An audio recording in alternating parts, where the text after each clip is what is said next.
Hey guys, welcome back. I have been using this car a lot more lately since I finished wrapping and I want to show it to the world. But Oklahoma has been pretty cold and I've been using the heater, and I've also been using this car to haul my kids around sometimes.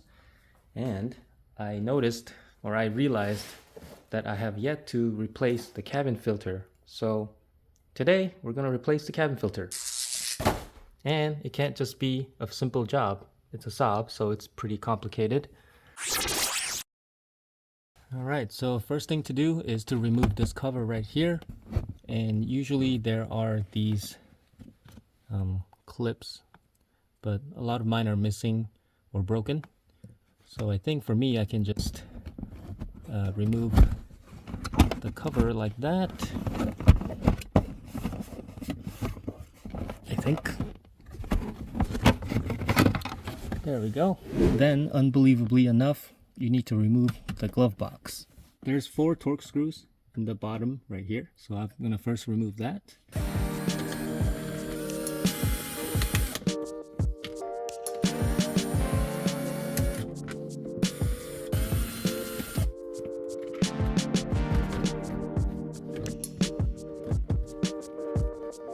Two connections, one for the dome light and another for the AC vent. Black wire on the top. And next, gotta remove those hex screws there. Alright, so there was 7 of those, and they are 6 millimeters. And the filter is right here.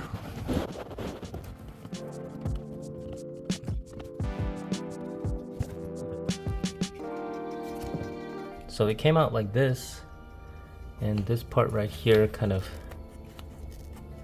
got messed up, but this is the seal, kind of supposed to go like that. Doesn't look too terrible. There's no dead animals in here, so that's a good thing. Here is the new one. This one has a foam piece at the bottom.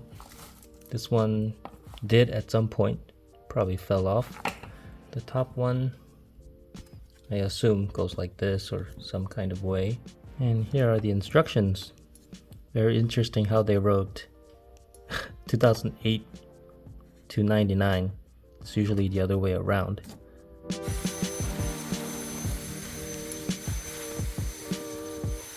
So I just got done watching a quick tutorial from Frank at SAAB Fever. Check out his channel if you haven't already. He has a lot of very good tutorials.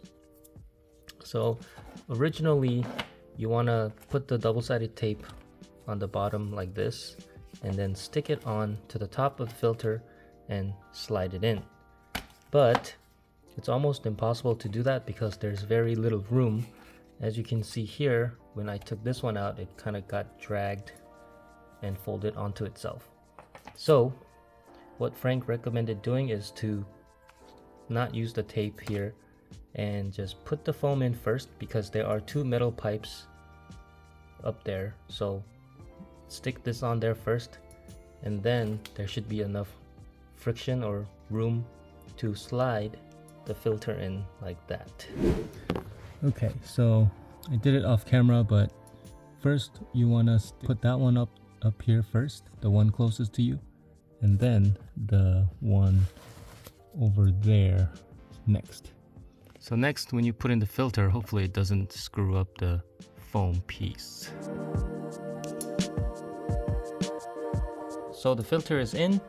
I'm gonna put everything back together in reverse order, and that should be it. One last thing I want to mention is these clips break pretty easily. So both of mine broke. So what I did was, on Amazon, you can get a set of these universal clips like this, and it comes with a variety of them. So next time I can just pop these out without an issue, without worrying about breaking them. They're super cheap, so highly recommend it. I'll have links to these in the description below. So that's it for the cabin filter. I do have more exciting or maybe fun videos coming up soon, so stay tuned for that. And I also wanted to mention very quickly about some stickers I made. If you want to help support the channel and see more fun projects, feel free to order some. I'll be designing and making more stickers and maybe some clothing, so I'll have the link in the description below. Thanks for the support. Anyways, that's all for this video. As always, thanks for watching, and I'll see you guys on the next one.